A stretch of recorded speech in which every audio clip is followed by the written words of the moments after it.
তোর বয়ফ্রেন্ড আসে না কেন? এত পাগল হয়েছিস কেন? তোর জন্য যখন আমি অপেক্ষা করি ঘন্টার পর ঘন্টা। তারপরও তো কতক্ষণ হয়েছে বল? একটু অপেক্ষা কর, আসতেছে। মহিমা তুমি? আল্লাহ, তুমি জানো কতক্ষণ ধরে বসে আছি, তোমাকে আমি খুঁজছি, পাই নাই। ও কি খাইবা দেখো।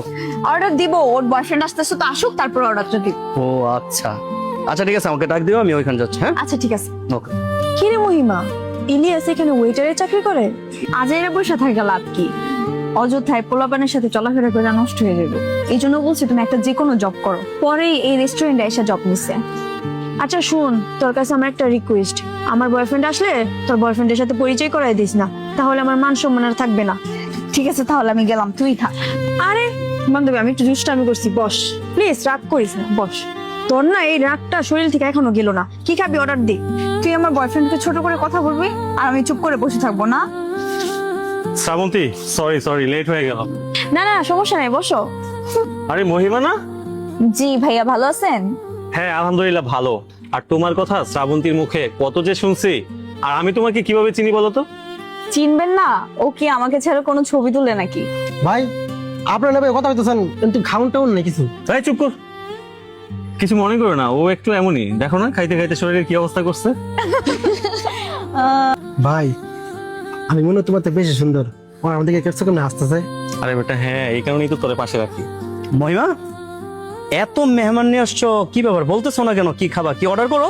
এই তো অর্ডার দিচ্ছি। ভাইয়া কি খাবেন আপনি? হ্যাঁ ইউ, মেয়ে মানুষ দেখলে কি মাথা ঠিক থাকে না? আমার গেস্টদেরকে তুমি তুমি তুমি করে বলতেছো, তার উপরে ওর নাম ধরে ডাকতেছো। এই তোমার এখানে চাকরি দিছে কে? হ্যাঁ ছোট লোক কোথাকার। এই ম্যানেজার, এখানে কে আছো? আসো এদিকে। সব মাথা গরম করো না, উনি আসলে মহিমার বয়ফ্রেন্ড। হেই, কি বলতেছো তুমি এগুলা? তুমি কি পাগল হয়ে গেছো? ও ও বয়ফ্রেন্ড? তুমি মজা করতেছো না মহিমা? ও কি ঠিক বলতেছে? ও আসলে কি তোমার বয়ফ্রেন্ড? ভাই বুঝলাম না তো, ও আপনার কাছে আমার বয়ফ্রেন্ড পরিচয় দেওয়ার পরও আপনার কিরকম মাথা নষ্ট হয়ে গেছে? আপনার কি ওকে মানুষ মনে হইতেছে না? ও এখানে ওয়েটারের চাকরি করে, তাতে কি হয়েছে? শ্রাবন্তী, তুমি কি তোমার বান্ধবীর সাথে আমাকে পরিচয় করাই দিতে আনছো, নাকি আমাকে এখানে অপমান করতে আনছো? তুমি এত রাগ দেখাইতেছো কেন? যেমন মহাভারত অশুদ্ধ হয়ে গেছে। হ্যাঁ, ফকির গুলার সাথে আসছি। এই তুই আমার কালকে থেকে একদম ফোন দিবি না, আর যদি ফোন দেস আমি তোর একদম ব্লক করে রেখে দিব। এই চল।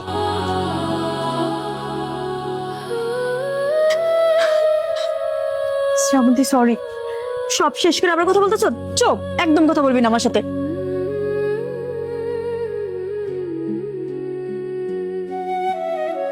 মহিমা সব দোষ আমার, আমি আগে জানলে তোমাদের কাছে আসতাম না। চুপ করো, সব দোষ তোমার কেন হবে? যাদের টাকা আছে তারা ভালোবাসে কি বুঝে না, মানুষকে সম্মান করতে বুঝে না। আমি অন্যায় করছি, আমার জন্য তোমাকে অপমানিত হইতে হইছে। তুমি আমাকে মাফ করে দাও।